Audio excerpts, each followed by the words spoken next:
When you hear that, what do you think? Artistic? Creative? Emotional? A diva? Would you say the same if I told you what I do for a living? I'm a financial advisor. I work with numbers, logic, analysis, and create strategy for my clients. And suddenly, do you feel that you can't label me as easily? Perhaps you don't know which box to put me in.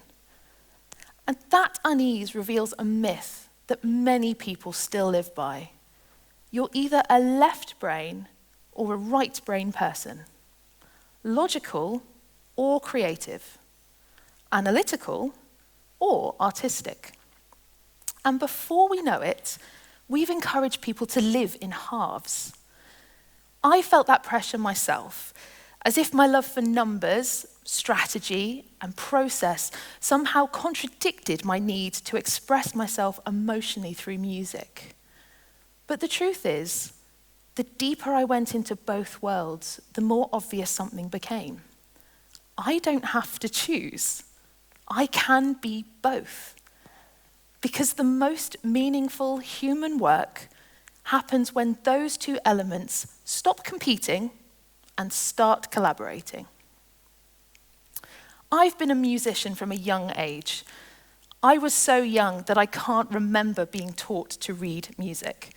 And throughout my childhood, I was obsessed with learning instruments. The more the better. I also had an aptitude for numbers.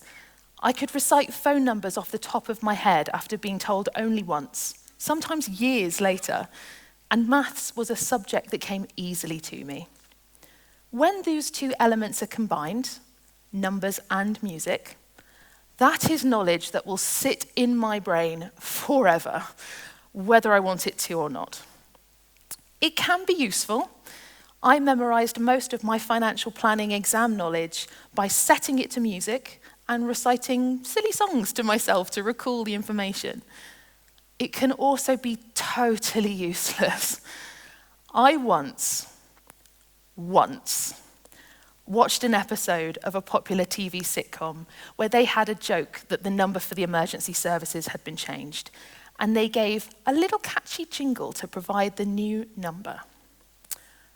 0118999881199 9119725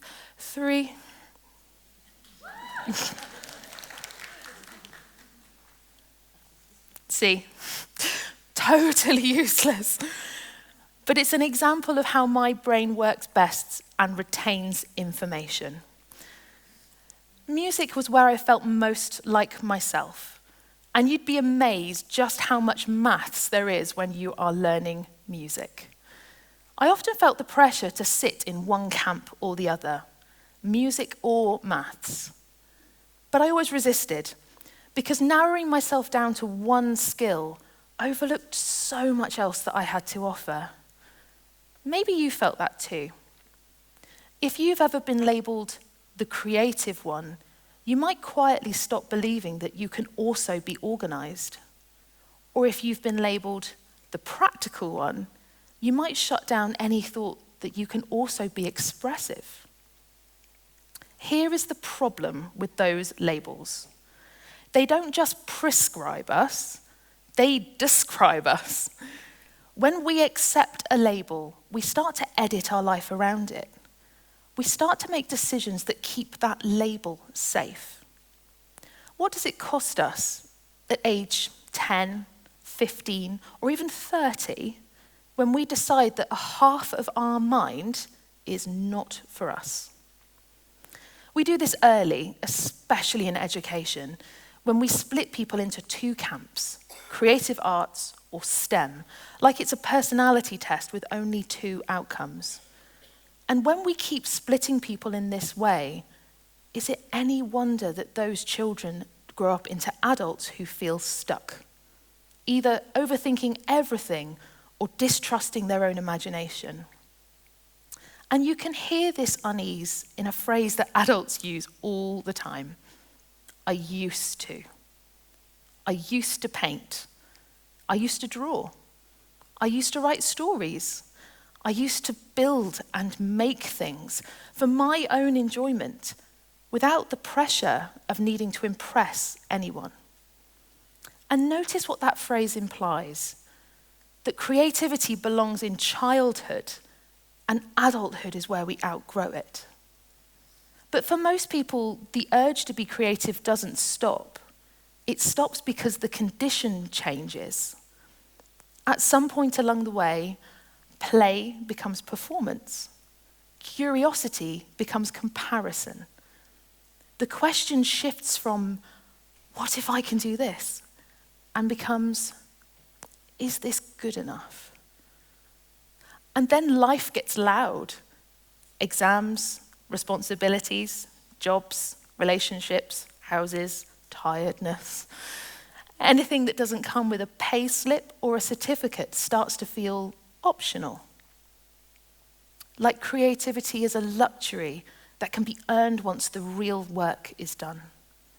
Creativity isn't a luxury. It's a mental skill to tell a story, to reimagine something that's been done the same way over and again, or to bring a new idea to the fore in an engaging and exciting way. So when you give it up, you don't just give up creativity, you give up a whole way of thinking. So why does this matter? Because the most powerful things that humans can do on stage, in work, or in relationships happen when there is structure and imagination at the same time. And opera is a perfect example. Opera is often misunderstood. People usually see it as dramatic, exaggerated, or even indulgent. But historically, opera didn't begin as excess. It began as rebellion. At a time when music was only performed in churches and with sacred themes, there were restrictions on what could be expressed, both musically and emotionally. This left people frustrated because they wanted to hear those stories with the full range of human emotion that they could relate to. And so they went elsewhere, often outside, sometimes in secret, and they performed those same stories, but this time with all of the emotion that had been banned indoors. Opera wasn't born as polite entertainment. It was born from a requirement to not let discipline remove the human feeling.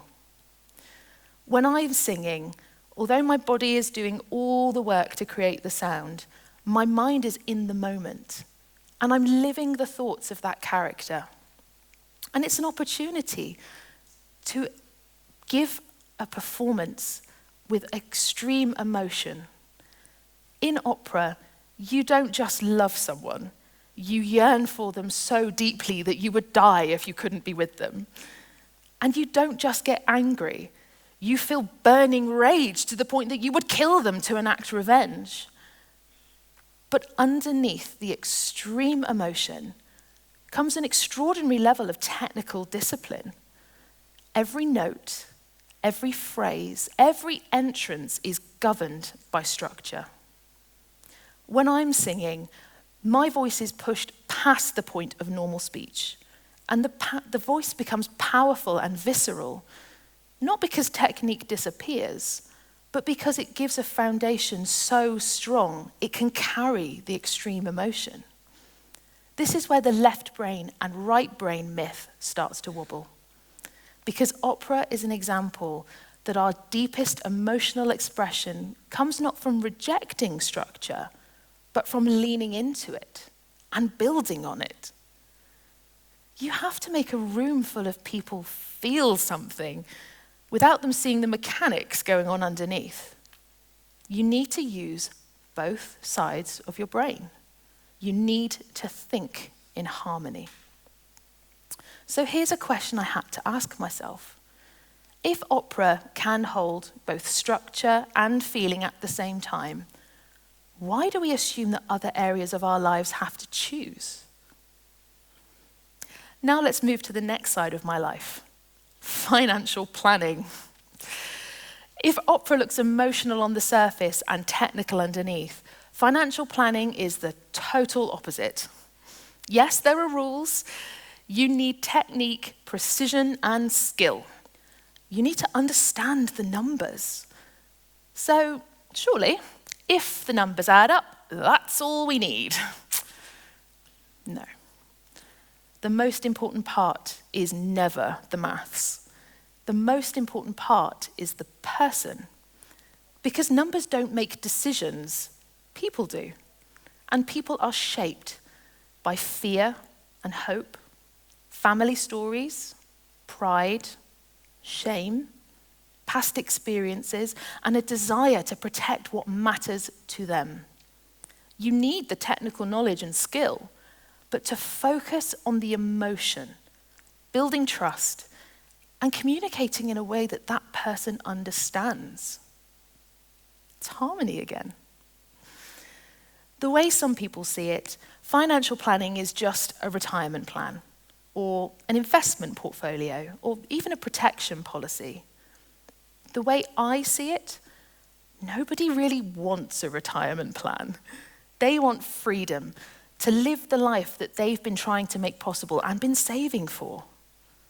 Nobody really wants an investment portfolio.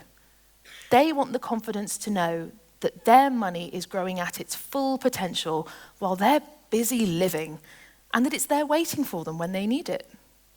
And believe me, absolutely no one wants to take out a policy like income protection or critical illness cover. They want to know that if their health takes a turn, they can keep their homes. They can keep the lights on, and they can buy themselves time to recover while the rest of their life has been turned upside down. So here's the part I care about most. When we stop telling ourselves that we're one type of person, we limit our own possibilities, and we limit what we're willing to try. Here is a better invitation. Stop treating your mind like it's got one setting. Don't put yourself in that box. If you're an artist, that can be so much more than a job title. That can mean, I notice, I practice, I express. And if you're an engineer, that can mean, I'm curious, I test, I learn. Those two personalities don't have to compete. They can collaborate. So try this. Think of one area of your life where you've been telling yourself, I can't do that. And then ask a better question. What would it look like to borrow skills from the other side of my brain? If you're highly logical, what would happen if you practiced a creative habit? Drawing, singing, writing a story for just 10 minutes a day with absolutely no expectation or outcome required. And if you're highly creative, what would happen if you built in one small structure that supports you? Like following a budget, tracking progress towards a financial goal, or keeping a calendar. Harmony is not a personality type, it's a practice. I find it really easy to fall down the rabbit hole of detail. Every day I have to stop, take a breath, and see the bigger picture. I have to give myself time to notice things, what is and is not important, and ask myself, is this something that I will still be worried about 1 year from now? And what can I do to make sure that I'm not? So yes, I sing opera, And yes, I work with numbers, not because I'm secretly two different people, but because I'm one whole person. The left brain, right brain myth is tempting because it's simple. But whether you're young and just starting out, or older with a little more life experience, you're not simple. And neither is the work that you're here to do. When we stop telling ourselves that we're one type of person and start asking, how do these two parts of me work best together? We don't just become more capable, we become more free. So the next time you hear a voice, your own or someone else's, say something like, I can't do that, I'm not creative. Or, that's not me, I'm not logical enough. Treat those comments for what they are, a myth. Because our best thinking doesn't happen in halves, it happens in harmony. Thank you.